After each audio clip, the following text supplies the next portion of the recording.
Thank you. It took us a few minutes to get everything um established on our end. We had a little technical glitch.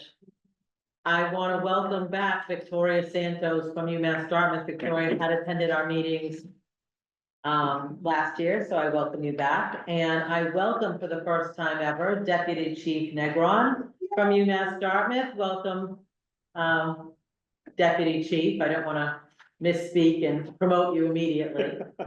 Thank you for joining us. Also on screen is Andrew Christofoli, who is a member of the Dartmouth Public Schools team. He is the athletic director.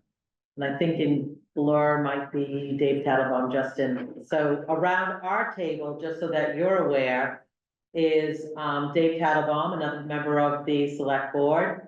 Matt Dansereau, he's our community outreach person. Ross Tebow is the director of curriculum at the secondary level. Myself, Heidi Silver Brooks. Magnolia McCormish, our PR person for Dartmouth.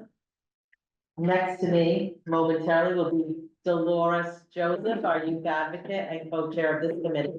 And then we have Gail Reynolds, a member of the Dartmouth community. And on our far end is Maura Reimer, the Dartmouth public health nurse. So I welcome all of you today and let's get this party started.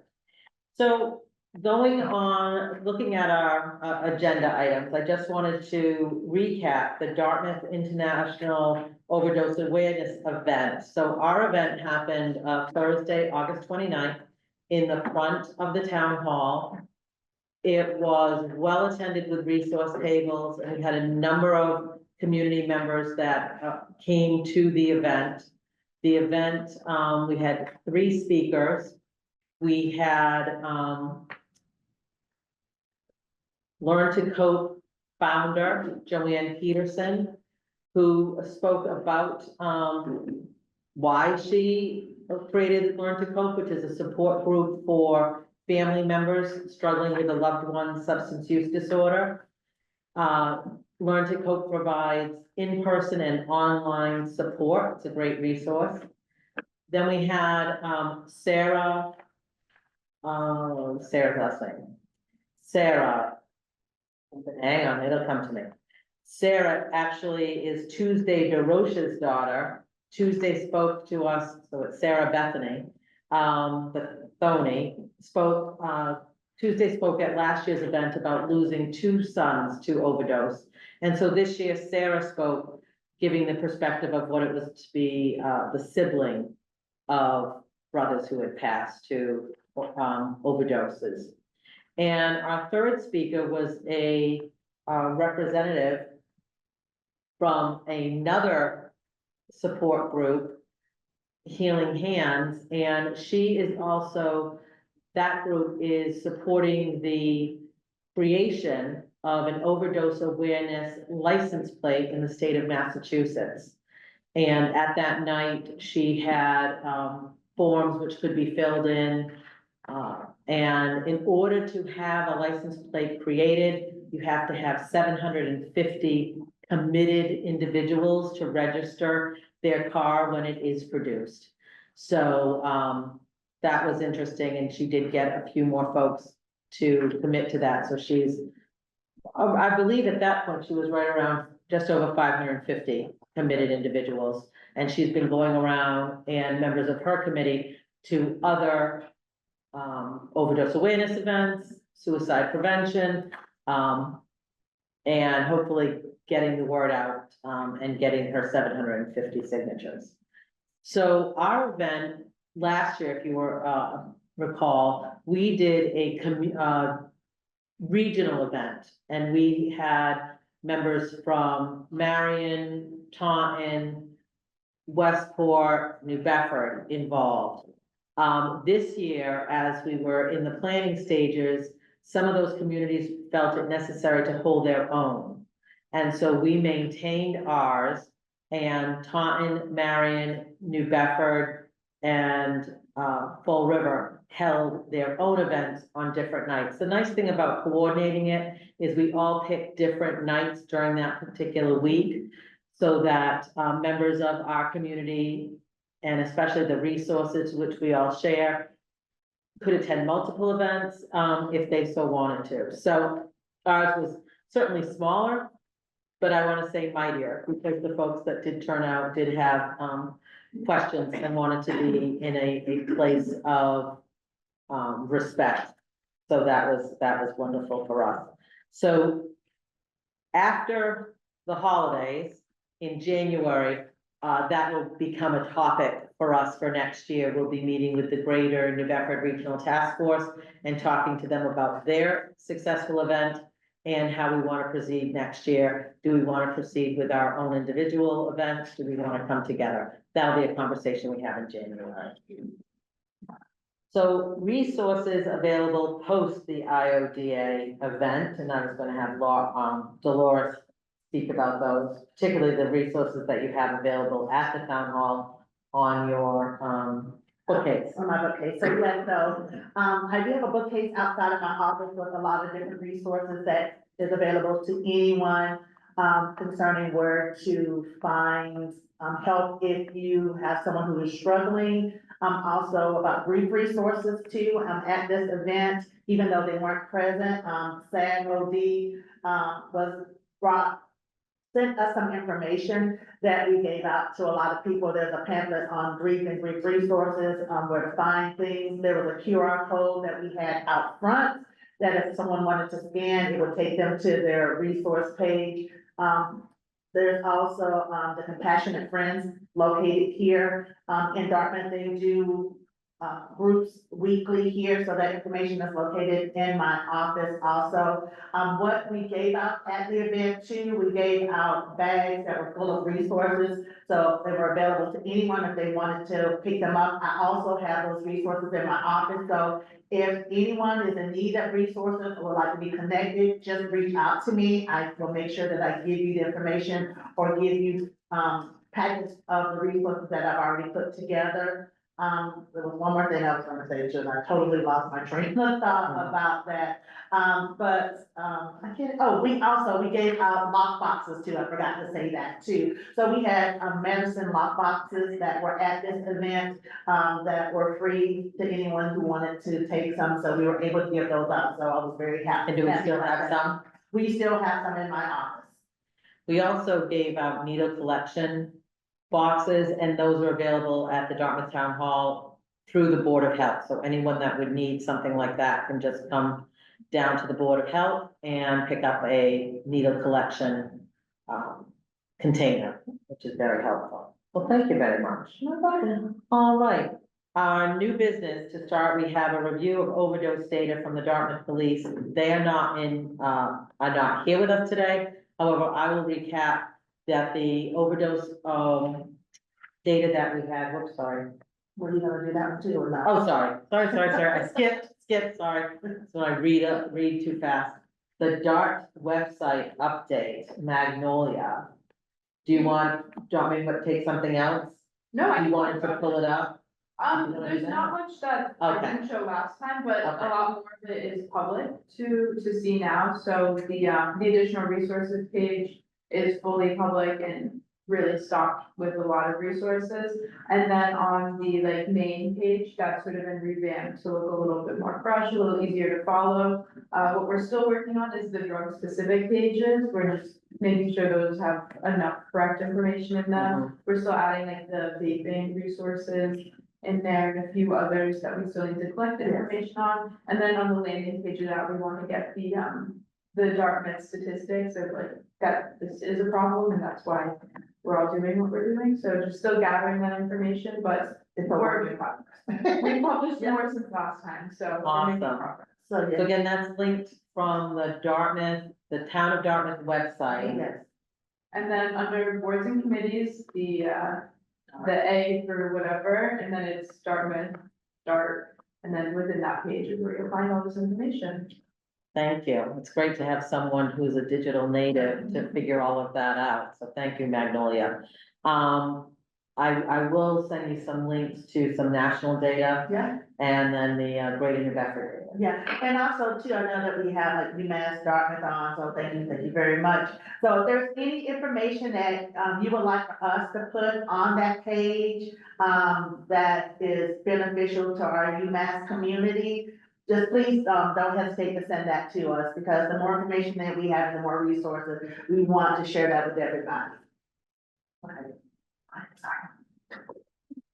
So the next information is a review of overdose data. What I don't have, is the overdose data from, we're in September, so it would be August for Dartmouth. But I will tell you that in July, we had, through the Dartmouth Police, we had 2 overdoses, and 0, which were non-fatal, and 0 fatal overdoses, which is awesome. We'd like something like that every month. Greater New Bedford had, 22 non-fatal overdoses for that same month, and 2 fatal, which is also awesome. 22 overdoses in August of 2024 versus 55 overdoses in August 2023. So clearly in the, in New Bedford, in the Greater New Bedford area, or in that New Bedford, they have had, success. They are crediting some of the success to the harm reduction methods, that they've been using, which is saturating their community with naloxone or Narcan. They feel that that is helping with, preventing those fatal overdoses in the community. So these are 22 overdoses that they responded to. Of course, there may have been overdoses and in Dartmouth as well that we did not respond to. We were not called in. Overall, Bristol County are down too. Bristol County is down, I thank think you, the Matt. CDC has reported that in some communities, it's down overall, average about 15%. The fatal ones That's especially. great. Again, we're looking at lag information because they don't have information like last year, so Yeah. post-COVID. But some communities, it's down as far as 30%. Yes. Just bad. Yeah. So I think it's really changed. I have a question about the overdoses. So if someone is a Dartmouth resident, if EMS responds to a Dartmouth residence, but they are transported to St. Luke's where they die, where are they recorded? They're recorded in New Bedford, but New Bedford tells Dartmouth. Okay. So even when we go to the Greater New Bedford opioid task force meeting, Mhm. they will say that there were 18 of this and 1 from Dartmouth. Yes. Or 1 from Acushnet. So they drill down their data in New Bedford, they're able to drill it down to look at, gender. They look at, age and gender, and, Sex. race. Race, they do. They do, and some of that is a guess. And then they can also look at time of day, location. And so again, we're seeing trends, sadly, they're looking at more people are overdosing between 30 and 50 years old, Mhm. more than the younger ones, Mhm. which is somewhat shocking. Mhm. But then again, they were able to look at time of day, day of the week, and Thursdays between 3 to 6 PM is still the issue, the hot point. And again, what we're looking at is for those individuals that may be paid in cash or able to cash their paycheck and go out and something, you know, they experiment or whatever, and partake at that time. So that is still an issue. However, again, with harm reduction, they're looking at that because they're saying if we're targeting, we know that this has happened on a weekly basis in this area, then we can send our harm reduction resources out there to engage with these people before they make the buy. Mhm. Yeah, so, I mean, when you have a city, you have more data and more resources. So our question on our, agenda, and I'm going out to UMass Dartmouth because you happen to be here, is when we get the data from Dartmouth, it's Dartmouth proper, no data from UMass Dartmouth. no data from the Bristol County Sheriff's Department. Is that something because you have no data to report, there have not been any drug overdoses? Or is this something that is only shared within your community typically? Victoria, I'll let you go first on this, because I'm new, but Okay. in my short time, I've not been made aware of any overdoses at all. Correct. That's wonderful. Yes. That's wonderful. I know we're So into a new. typically, I know in the past, Victoria? they do typically always share the data as far as any kind of like overdoses or any really deaths at all. But specifically overdoses data always just get shared with Dartmouth. So yes, you are correct in assuming there has not been any, so. So it is actually shared with the town of Dartmouth also, not just kept within the UMass community. Okay, thank you. Yeah. That's good to know. Right. And I just have a question. I know pre-COVID that you had a very active prevention program, doing instruction with Lawson with your students. Has that resumed? So we still do not have the health promotion department. It's still not open as of right now. It is in process and they're working on like funding as far as like opening a health promotion department. So we have been doing some preventative programming, but most of it, I mean, obviously we're limited because most of it is done like through the health office if we are doing any. But it's limited. And I know that the health promotion department is in works of, being reopened eventually, but as of right now, it hasn't been reopened. Thank you for sharing that. We were also looking for additional data from the Sheriff's Department. No one happens to be on here, today from that. My next point is just to get a voice of Matt Dancero, our outreach services. I know the last time we spoke, you've been overwhelmed. And this is not just on this No, not topic. particular topic. This is with our community in need. Yeah. So I just want a general Matt. How you doing? I actually was very prepared and I brought handouts for everyone. Oh. I'm gonna keep one, so I'm gonna be talking about that. Thank you. So, I actually kind of run a community service one-stop for anyone in the town of Dartmouth out of the Council on Aging. And one of my aims when I came here was to kind of address the gap with, accessing resources in Dartmouth, because there are a lot of people in Dartmouth who can qualify for a lot of different things. And I've also started working a couple years ago with some of the people who are homeless in town, camp and that type of thing. So this is for financial year 23 and 20 and the beginnings of 24, and just the kind of things that I've done through the Council on Aging. One of the problems with the Council on Aging's tracking software is it's not really designed to do what I do. Mhm. But I play around with it and make it wasn't kind of designed to my things. So it's really good at tracking raw numbers. It's harder to track down, things like income, things like addiction, things like disability, because the system's not really set up to do that. I can label people with those things, but then I have to count them individually. Okay. But I mean, you can see, I mean, last year, there were 1,681 total interactions and counting for 515 unique individuals and over 2,000 phone calls. You know, Yeah. that's what happens. And, you know, a large majority of that is health insurance, Medicare, Mass Health, Health Connector, SNAP, fuel assistance. But then the middle part, you know, between housing and homelessness, that's almost 120 people.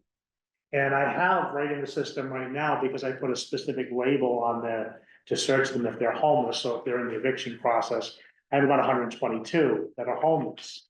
And those I tend to do a lot more of an intake on, so I know in those what I'm looking at in terms of addiction. I would say 70% of those people are in the addiction process. Mhm. Maybe only 10% actively using, but the rest of them methadone, Suboxone, that type In of thing. recovery. And recovery. I also like with the clients, I would say the large majority meet that 60% AMI and lower income. some much, much lower. And a lot of the seniors I work with, very low income, very high assets, but the assets is a house. You know, and they're like getting $1,500 a month, and you know, it's that type of stuff. But yeah, it's a lot of, you know, Dartmouth, you know, it's of course 95% white that comes through. But I actually have higher minority numbers coming through to me than what actually the Council on Aging serves. Mhm. You know, that types of things. You know, male, female, it's mostly female coming in.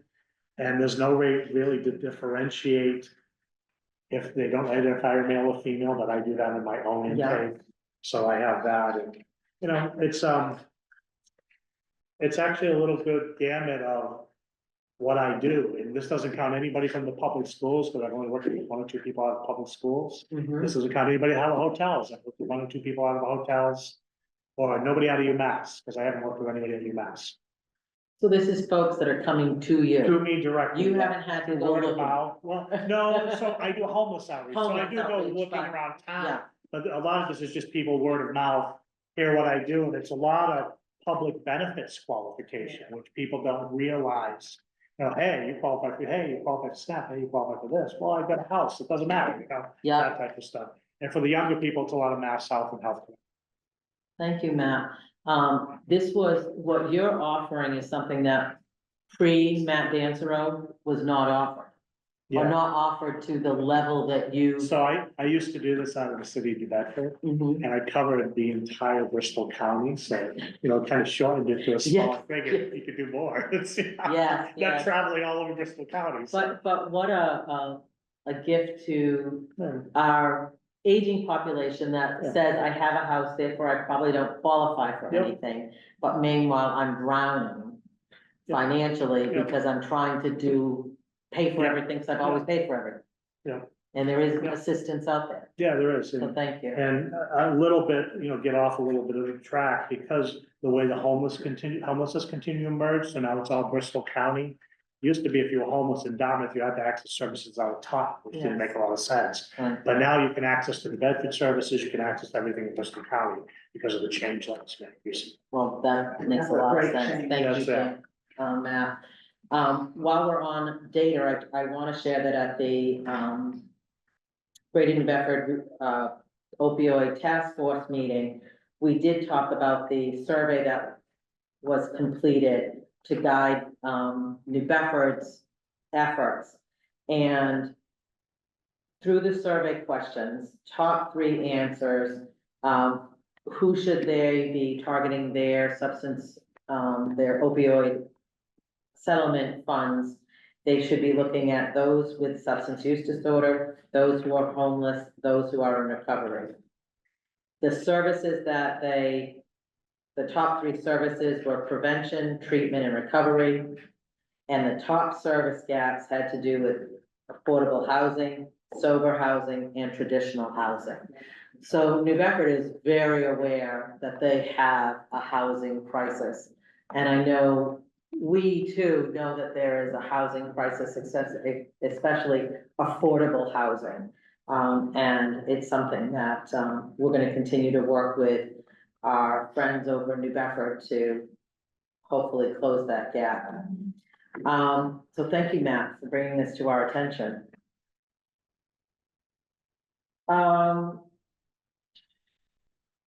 All right, Gary was not able to be here right now, but, I will fill us in that right now, the money that we have had transferred over, into usable funds, discretionary funds right now is $84,000 is what we have remaining in that account. We also have a great deal of money in, holdings that we have received to date. On Thursday, Dolores and myself will be attending an opioid settlement conference to clarify how much money we can move from the holding account into the use account at any one time, what will need to be, have a town meeting vote, and what will not be the threshold for a town meeting vote. So it's on our agenda, and by our next meeting, we will have more information for you. So current funding projects. I have been, I've spoken with Dina St. Pierre, who is the director of the Dartmouth Libraries. And much like we have seen down in our community of Plymouth, they have set up a recovery resource library. And so Dina and I are going to be working to identify spaces in both the North Branch and the South Branch. This is, not happening today, it's months away. They're finishing their strategic plan and looking at their buildings, and what spaces they need, but in the back of her head now, she's looking for these recovery spaces. And we'll be using our opioid settlement money to fund, book titles for those spaces and handouts and materials that we would have, similar to what we have available on our website, what Dolores has available on her, shelves outside of her office. So having a space where somebody that has questions about their own use or misuse, or a family member or a loved one's use or misuse, will have a resource in those two libraries to go to. And Victoria, seeing UMass on here, it would make perfect sense to also have something like that available to you at UMass Dartmouth. So I'll reach out to you when we're ready to talk about that. So along that line, I will tie in that Gail Reynolds brought a book to show us today. So Gail, this is the perfect time for you to show us. Okay, well, I wrote a little spiel because I wanted to. Okay, go ahead. And then share the book. It won't take a couple minutes. Scientific and medical studies have proven that a child's health begins in the womb. 2 to 6 years old are the formative years, at a time of significant impact by the parental influence to establish a child's comfort zone through appropriate, effective, and adequate relationships.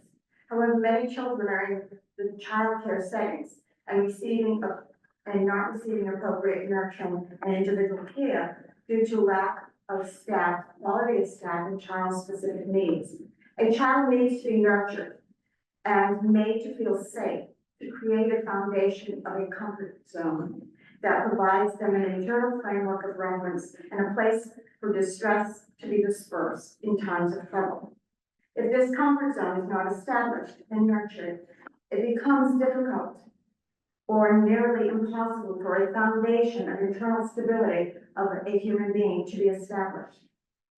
Everyone needs a constant in their life in times of trouble, turmoil, or any kind of.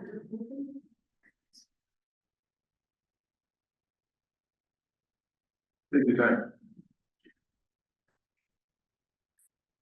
That constant will be an internal comfort zone, supported by family, friends, school or church or group affiliations. Without that constant, there is no structure of the human foundation, or a person can crumble, therefore turning up to other sources for stability and strength, i.e. alcohol, drugs, or gangs. It has been said, it takes a village to raise a child. Well, in this complex and fast-paced world, it takes a miracle. I present this little book, which is Cool Mind by David O'Keefe. This little book has specific, clear directions and information when applied that can be an effective tool for a variety of ages. This little book can support and help students and others in general to create positive outcomes as they navigate through today's complex world. My goal is that possibly that some of the money in the fund can be used to purchase this little book and be provided as a tool and a resource to as many students as possible. This little book talks about everything in such simplistic terms, but in very direct and informative ways. It expresses examples for students in terms of, well, if you're preparing for an exam, this is what you do. It gets into breathing, it gets into visualization, and it has all kinds of good little tidbits in there in a quick, concise manner that a 4th grade and above could absolutely read. I can pass this around so that you can see it, but I would recommend it highly if you're going to be purchasing any kind of resource materials, because it is truly excellent. And it can compensate for the comfort zone that some children do not get in their life. And I apologize for being. No, it's an emotional topic. Well, it's not an emotional topic per se, but I'm too close to what we're talking about today. I mean, I just have a question, since we're, talking about school-age children, would we include Friends Academy and Bishop's Den? Yes. Yeah. You know, the resource library or to that population? Well, we're not putting it at any of the schools, it's gonna be at the two public libraries. So we will make them aware that they have it, but we're not doing a school So library. you don't have one to high school, just high school? Yeah, Okay, all right. but it won't be something, so we're doing it at South and North, Okay, just to make them aware of those. Yes. Yeah. yes. So just so that you know that anytime that I send out information, because my job is to provide resources to any child that lives here in Dartmouth, regardless of what school they go to, I always send things out to Spain, Friends Academy, and our sister school, because we do have young girls that attend our sister school, you know, in New Bedford, and also Greater New Bedford folks. So yes, so they will be included in all of this information also. Thank you for asking. Because just because you go to private school doesn't mean. It doesn't matter where you go, as long as if it's one kid that's from Dartmouth that goes there, I reach out. So thank you very much, this fit in the agenda perfectly, so thank you, Question, yes. this is a lot of different material, even well, plus all the other stuff. And it's gonna be going into, kids and schools, No, Dave. No, not the schools. not in the library, but it'll be offered to kids, through parents. It's gonna end up in a kid. So it will not be in the young adult or children's library area. This is gonna be Let me a, rephrase, okay, but we are in effect, as a town, offering all this material. Do we, should we be concerned about, and I haven't seen it, so don't take this personally, but about content, and, we are responsible for what we're distributing. So therefore, we need some kind of criteria or rules or school experts to say this is a good idea on all material. the library has its own,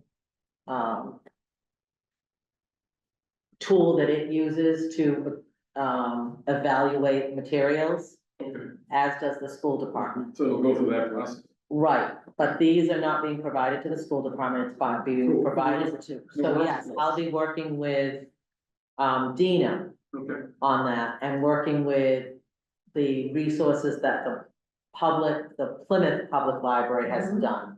So we're not starting from scratch, but it is, you know how we feel about not reinventing the wheel if we don't have. right, but we're looking at people with a question to be able to go, and if it's something, all we're looking for is to have a space and a sign, recovery resources, and the ability to go over and, But wherever it goes, whatever entity it is, it's gonna go through a process again. yes, yes, neither one. The, library does not accept a gift of books. If you give them books, it goes into their sale. If they put it on their shelf, that's a different process. So that's what we're looking at with that. Nothing personal. No, excuse me, though, I would like to see this actually be purchased in a large amount and actually dispersed in the school system with through the counselor or whatever, doing an actual lesson so that the book is not just put on the shelf and people, you know, kind of don't really see the content of what it is and the value of what it is. I think it's an important tool for children. I really do. If that be the case, it's gotta go through the school process. I don't have a problem with that at all. I'm an educator myself, and so I get it. Leave it up to the experts. Mhm. So, Karen, May we keep this copy then? I would like it back eventually. Okay, yes, yes, Yes. I'll look at it after you. Yes, Where do you purchase them on Amazon or on Amazon? or in the phones and all. Okay, yeah, Amazon has it. Okay, great. But that is certainly something the school department. Also, just so that you're aware, Dina St. Pierre and I are talking about something that we haven't done in Dartmouth in a number of years, which would be one Dartmouth, one book. We used to read a book before the 350th. We did this like on an This would be annual good for basis. book lovers and So this is that. certainly something that, I can look at with you as well.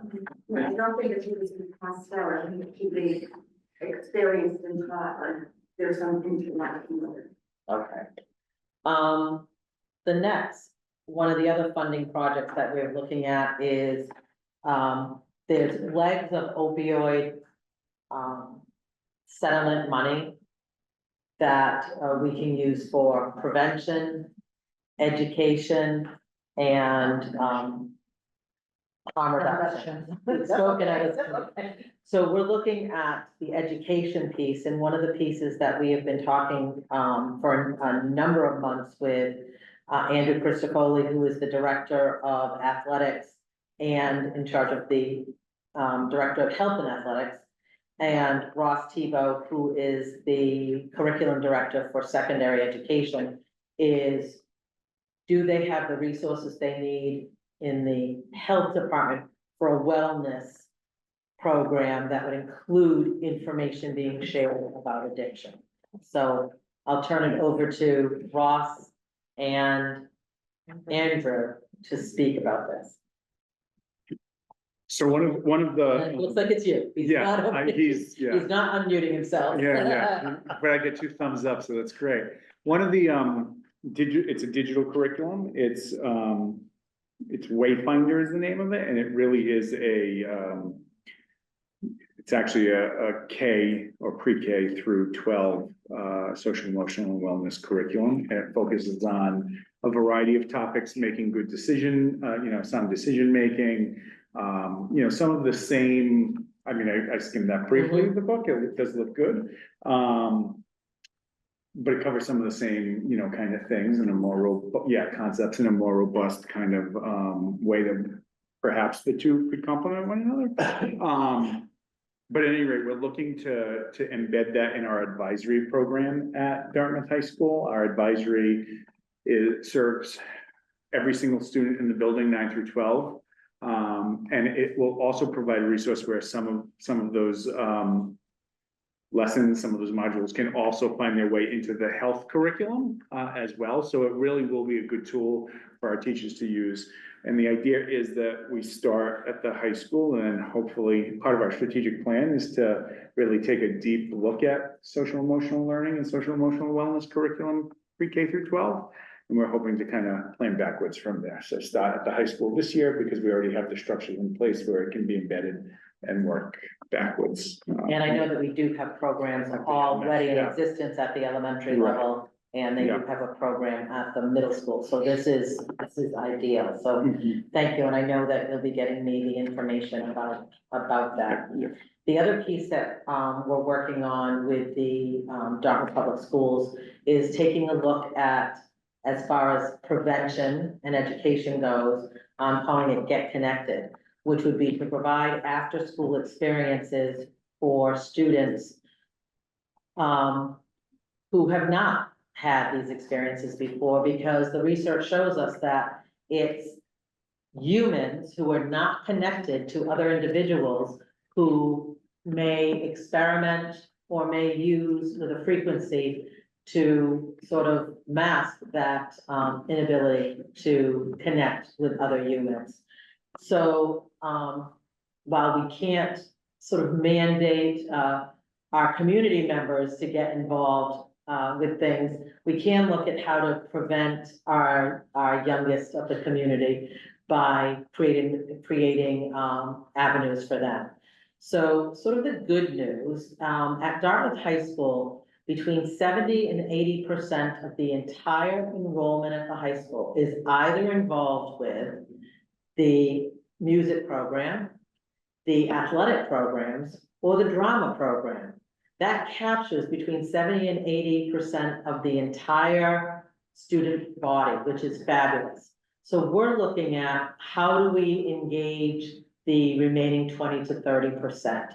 So I do know that there's a number of clubs and committees already established at the high school, who have been part of the high school fabric for years.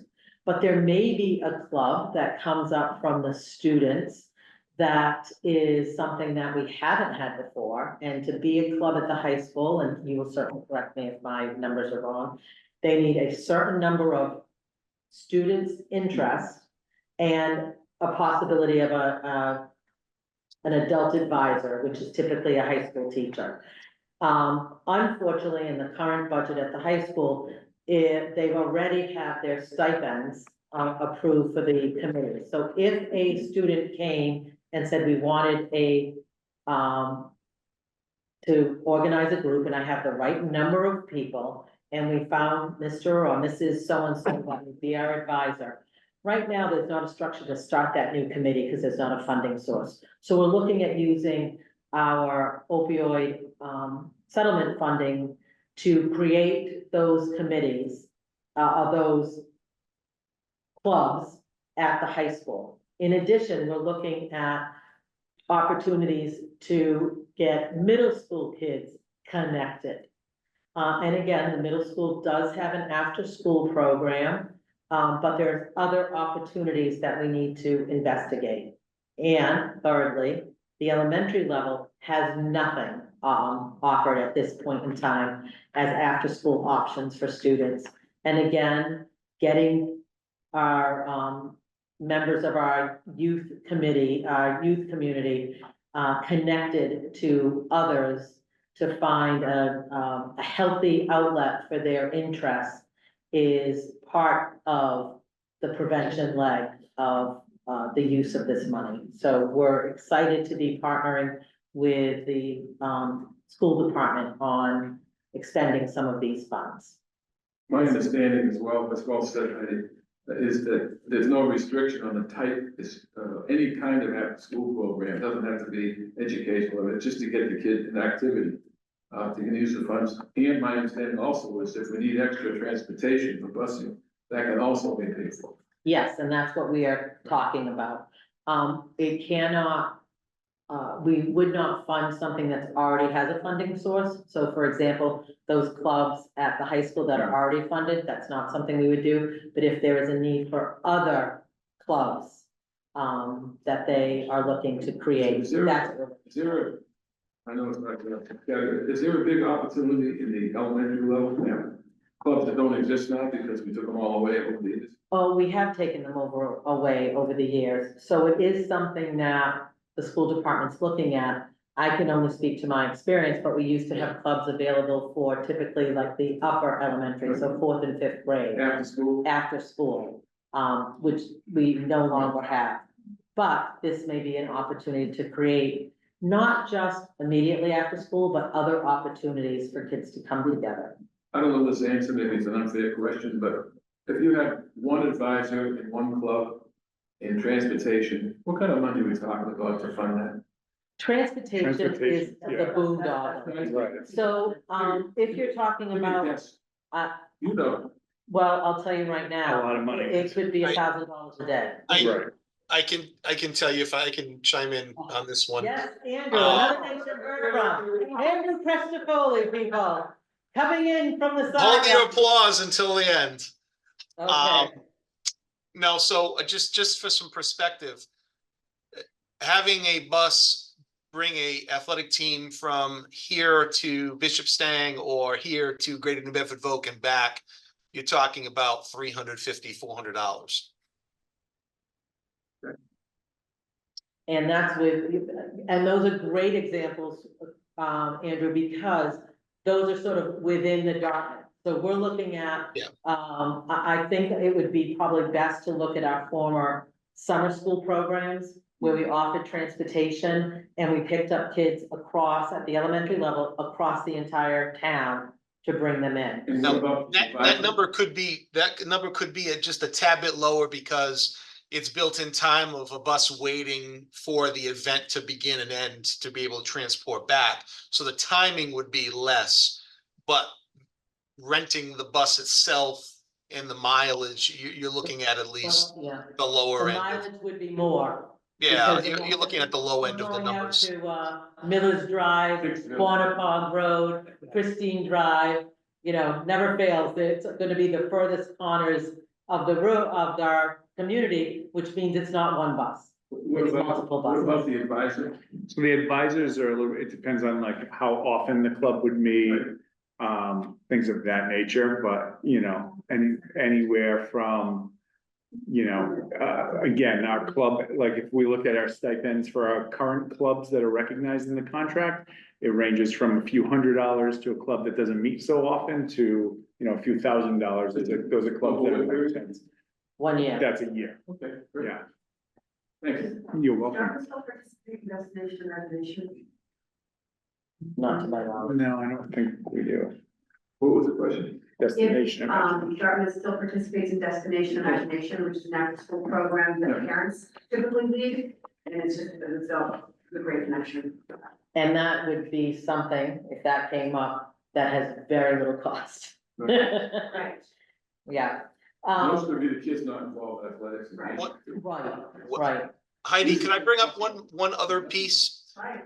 That was brought up at our last meeting about the mental health CPR. I would really like to know more information about that. I know in some conversations I've had with Mr. Tebow, who I believe, correct me if I'm wrong, Mr. Tebow, but in the previous district that you were in, they had teachers and coaches trained in mental health CPR. So you could speak a little bit more to that, but I would be really interested in finding out more information, cost, because I think that could be a really good bang for our buck. So I can speak to that. So I'm currently certified. I'm gonna have to get my certification I extended saw it, because. I saw it in your email and Yeah, I had you on my list of. So hopefully, my waiver will go through and I can, extend it because I've got to do so many trainings a year. But I'm trained in, mental health, first aid for youth. So you would be training you'll be training the adults Right. to be able to recognize and how to have conversations and to direct people to resources.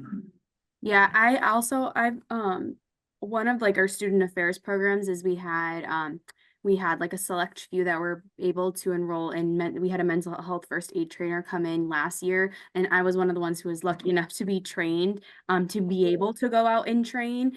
So I'm mental health first aid like instructor certified as well. And it's an amazing program. I trained everyone in my office. It's a really amazing program. I can't suggest it enough. So Are you trained for the adults or for adults and youth? Which one? just adults. Okay, I'm trained for the, okay, so we need to collaborate, okay. Yeah, absolutely. Okay, all right. Well, that's very good to know, because that segues into my next piece, which is something that DAART is supporting at no cost. Dolores has organized 2 events, so I'll let Dolores speak about both of them. Yes, and I can definitely send this out to UMass, and it's already gone out to the school department, so that's my job as a youth advocate. And with the support of DAART, I have scheduled a couple of trainings that are free to the public. The first one is actually going to take place on Monday, September 30th, and that's the naloxone and drug safety training. I'm hosting it, but it's the New Bedford Public Health Department that's coming into Dartmouth to provide this training. It is going to be at the North Branch Library, starting at 6 o'clock. I can send out information. It has already gone out to all of the schools, including the new, Dartmouth Public Schools, in the electronic backpack that went out on Friday. I sent it out again today to all of the counselors from the elementary to the high school level, including Stain, Friends Academy, Greater New Bedford both. So that is open to the public. Actually, it's open to the public and anyone that's 12 and older. But if if a youth is attending that's 12 and older, they need to be in attendance with an adult. They're going to also train you on how to use naloxone and give out naloxone at this training. So I definitely will send it out to UMass, so you guys have it also. The second training is October 7th. Both of these trainings are for Tuesdays. Yes, October 7th, Monday. Is that a Monday? I can't get them straight, but it's the date. October 7th. That is actually going to be the Bristol County DA's office is doing that training. It's called Hidden in Plain Sight. It is basically going to be at the North Branch Dartmouth Library at 6 o'clock. Free to the public, not youth, just adults, because they're gonna set up a mock teenage bedroom It is designated to like educate parents and adults on various hiding places. That a teen who is misusing or experimenting with drugs or alcohol, maybe hiding things in the room or some of the things they could be using or some clues to help parents or guardians of adults know or have conversations around if their child is using. So all of that is free to the public. I will definitely send that out to Deputy Chief and Victoria. I'll send that out today. So please share that. Like I said, you can register. Registration information is located on both flyers. You said that to me too. I sure can. Mhm. And that was mentioned last night at the select board meeting as well. So hoping to get a couple of people, but also I'm thinking this may be a great resource with Victoria to offer something that is in the mental health CPR to our community, another training event. This is also great for UMass Dartmouth because these both trainings are at the North Branch, which is located right down Cross Road from Right. UMass. Yeah, So, perfect. nice and easy for you. We'll definitely get it out for sure. I'll send it Thank today. Thank you. It's very important to get, especially parents of teens, so that they have an idea of what they should look for when they're allowed in that bedroom. Yes. When they break down the door, what they're looking for. Yes, yeah, exactly. Yeah. Finally, I want, on our list of business, is that today I met with Dolores, Denise, Bozang, our HR person, and Chris Vitale, our interim town administrator. We've been looking over a number of job descriptions for someone who would be the recovery resource coordinator for our town and looking at how we can do that. It definitely is a position that we need. And it's something that is going to be something we talk about on Thursday to the other groups that are going to be in attendance to the MMA opioid settlement funding webinar that Dolores and I will be attending. We're hoping to have some more feedback by our next meeting, so that we know we can look at a potential draft of a job description, talk about the salary, talk about the funding sources, and really get that position moving, so that we can make a more of an impact on our community, prevention, education, and harm reduction. Because while right now we're focused on youth, we also need some education. And we've talked to both Matt Dansereau and Amy DePietro from our Council on Aging about what they currently are doing with our senior citizen population and more that we can do. And we'll also be talking to Magnolia about some spots that we'd like to do in some of the TV partnerships that she does with DCTV, just getting word out to our Dartmouth community. While we are primarily looking at through opioid settlement fundings, persons who are suffering from substance use disorder are engaged in addiction, maybe in a stage of recovery or treatment. But we're also mindful that there are members of our community who, I'll say, experiment, but more commonly known, it would be recreational drug use. And we're finding that some of the folks that are overdosing in the New Bedford numbers are doing so through that recreational drug use, that they may be buying something, there's a misconception because marijuana is legal, that it's not a problem. It's different if you're buying goods through a dispensary, a licensed dispensary in the state of Massachusetts. Their products have to go through testing and assurances of what their THC content is, that they are pure ingredients. Someone who's buying on the street or from a friend of a friend actually has no idea what they're buying. If they think they're buying marijuana what happens in New Bedford is that anytime an overdose happens and the police department responds, they collect the drugs that are on site at that, on site, and they test them. And they use, Brandeis University is responsible for doing all the testing for New Bedford. And, it's coming back fentanyl, either pure fentanyl or a mix of fentanyl. Xylazine. Fentanyl and xylazine is another one, is coming back in everything that they are testing. So anyone who is buying their stuff on the street, and when I say that, I mean the broad, a friend of a friend, it may be laced, and may cause that person to experience an overdose or a hallucinogenic that they were not expecting. And we really have to get that information out to folks that think, you know, it's no big deal. It may be, a big deal. There's one pill can kill, which is something that's come out of the, district attorney's office.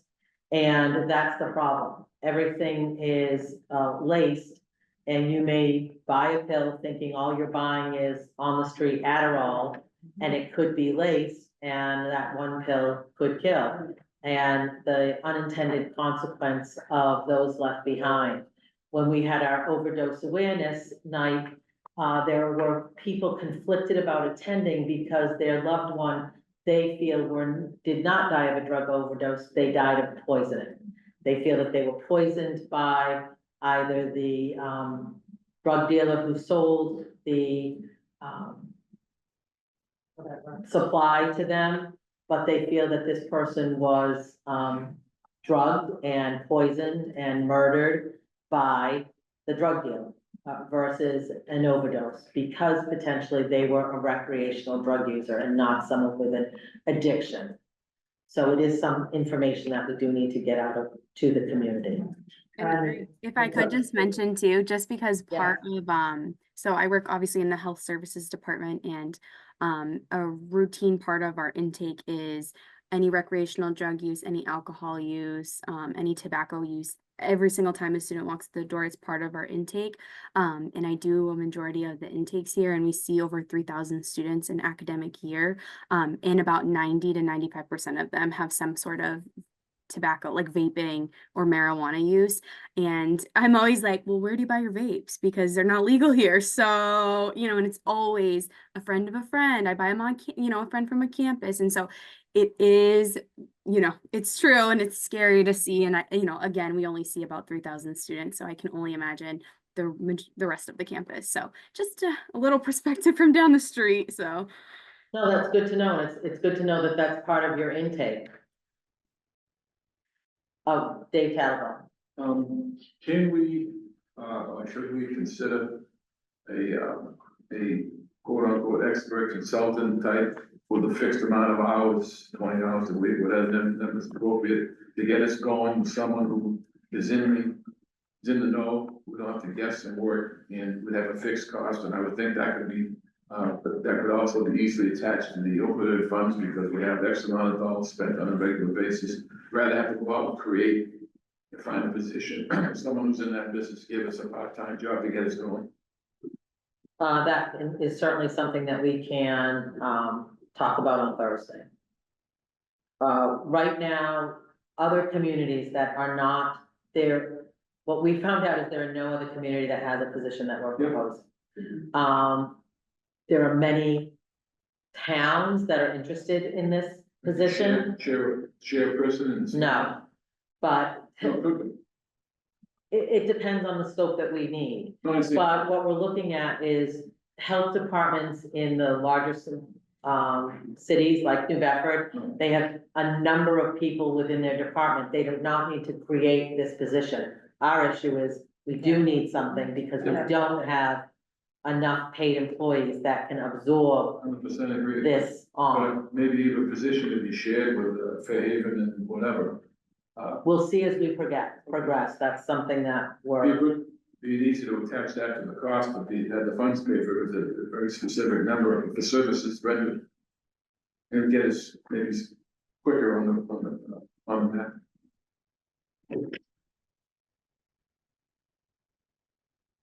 I'm writing it all down. Thank you. Victoria, could you do me a favor too? Could you, send me an email and shoot me your contact information? I have your email, but if you wouldn't mind send me your phone number too, so that we can connect, that'd be great, thanks.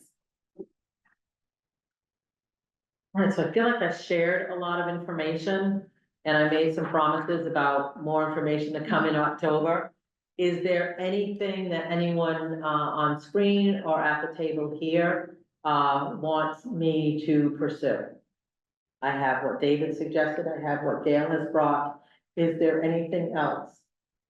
I just have another question. Yeah, Couple of basic assumptions which may or may not be true, but let's assume that the trend down on overdoses because of all the good work that's being done, and it's gonna hopefully stay that way. So that in town, we have a handle now, as opposed to, I think when we first started, it was like crisis and people were suffering. But let's assume we have a handle with all the good things we're doing. And we also bring on, these other issues, and maybe we get someone to work as a employee or a consultant. It seems to me at that point that the most important effort and time and money we could spend is on prevention in the schools. And I know that we're taking that on, and I think we're gonna do great with it, but it seems to me, I'm just kind of floating that out there. Am I dreaming? Or is it, if we get a handle on the adult crowd, and we, not to say we do, but we can focus then on all the things that people tell us to do for kids that we have not done for them. And we've talked about it a little bit today, so we can say, well, we have X amount of funds available over the next 10 years, and we should then therefore focus X amount of majority dollars on that because prevention is so important. Is that naive or? Yes. realistic? let me just say that, yes. That's okay. Because I believe that while we have to look at prevention and focus on our young people, I think we do still have an issue with members of the community who, for whatever reason, are suffering with mental health issues and maybe masking that with the use of drugs, alcohol, and are homeless because of it, Yep. are not working to their potential.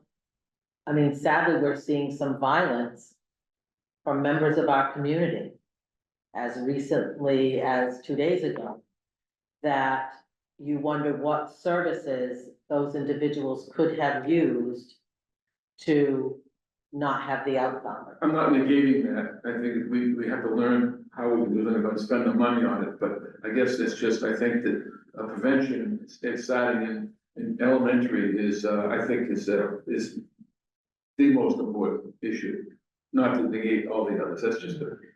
You know, I think that would be great, but I think we have those 19 to 100-year-old folks Yeah. that are struggling, and we have a target audience when we're looking at the school department, Yeah. because they're there, Yeah. and we need to do something. Educating the It's also general tough. public is even harder, and that's why, I'm looking at if we can get something onto DCTV. If people find out about these But events that. Those are, I'm all for it, don't get me wrong, but those are not super expensive. It takes time and effort and creativity. But what seems to be treating those people with the mental illness and getting kids educated, that's where the real dollars are. Because it's expensive, it's all paying people to do that kind of work. I'm not looking We're for. also looking though, if someone called and said themselves are struggling or they're, someone they love is struggling, how do we get them the support they need? How do we get them into treatment? How do we transport them to treatment? All those pieces are still gonna be a really valuable piece to the efforts of the DAART task force and the individual that we yeah, hope to and hire. also to, the population that we haven't talked about. I mean, there's so many other avenues that we can go on, but, addiction, like, you know, our pregnant women in our community too, or children who are born addicted, or women who are in recovery who are pregnant. So and so many other populations tonight, one of the things I talk about too is childcare. We talk about people going into treatment, recovery, going to, classes and meetings, but if you don't have the basic needs taken care of or childcare, then how are you gonna do that? So there's a lot of different layers, and I think, it's not gonna be solved overnight. I mean, this is, I think, you know, we can have these great conversations about things that we wanna see done, and hopefully, you know, we will move forward with doing those, but it's gonna take time. Yep. Something Thanks, Blaine. And my concern is legislation, because a lot of these people don't realize the condition they really are in. And unfortunately, they are dysfunctional, and they are not totally, cognitively aware of how ill they are. And for them to be denied because they said, oh no, I'm fine. You know, where's the legislation in here? I mean, is anybody working on changing the rules and saying, well, if this person cannot pass this kind of mental acuity test or whatever, you see, and they're left to their own. I would say that is not something that the legislature is going to be mandating anytime soon. However, if a family member feels that they have a loved one that needs that level of support, And they section. they section it. The court system does have that, but That's an unfortunate situation, because then that makes them feel like a criminal. But once someone is 18, it is up to them. You cannot barter with them, you cannot think I'll be in touch. You can't, At the moment. okay. Yeah. It's like, it's a lot. So we have talked about that assistance, because until the family is well and understands certainly their rights and some lines that they should draw in the sand or in the cement, that individual may not get well. Unfortunately, in Dartmouth, what we have learned is that we create a soft space for our community to fall. Whereas in, in our homes. Because in the city, it's going to be that they fall on the It's on the cement, street. they can fall on the street. But so we have Dartmouth and other towns like Dartmouth are called soft spaces for that. That we want help, but we don't want the stigma to people to know. We don't want, I'm not saying you, No. I'm not saying me, but I'm I'm not gonna cause a debate in this little situation, but it's not a stigma, it's. for some people it is. What I'm saying is, for some people it is. For some people it's, I want this person to be better, but I don't have the finances to put them into a treatment center, or they won't go to a treatment center. How do I get them to go? One of the things we've talked about, on this committee is if someone needed to go to a treatment bed, that we have an MOU with the ambulance service in town, that they would transport this person to where a treatment bed is. Because if a family member transports them, they will bargain with that family member not to take them this time. If we put them in a taxi, they will bargain with the taxi driver to take them for one last hit, and the taxi driver will. However, if we put them in an ambulance, the ambulance service is, I'm taking you to Worcester, or I'm taking you to St. Luke's. There is no bargain. But if they go to St. Luke's, they don't get treatment. I'm using St. Luke's, I'm using a hospital. Okay, versus. Because that's where the ambulance destination is. For some people, so the thing is with, Sectioning, you know, you worry about how are they gonna be impacted by the other people in that? sure. You know, are they gonna be abused? There are in some more way? possibilities for men than women Mm. in sectioning. Mhm. There are more possibilities than for men in sober living situations than there are for women. But until that person who's using says, I've had it and I wanna change my life, we can beat ourselves like against the wall. We can't love them out of it. We can't rage at them because when they're using, they don't hear us. I agree with that every time. Because I think people can be in that state and be in the process of trying to get better, and they can't, because they are locked into the situation, and there's no way out. There's always a way out. Okay. You're talking to someone that knows. Trust me, me too. Okay. All right, so our next meeting is October 22nd at 1 PM, and I will come bearing information. Thank you. Thank you all.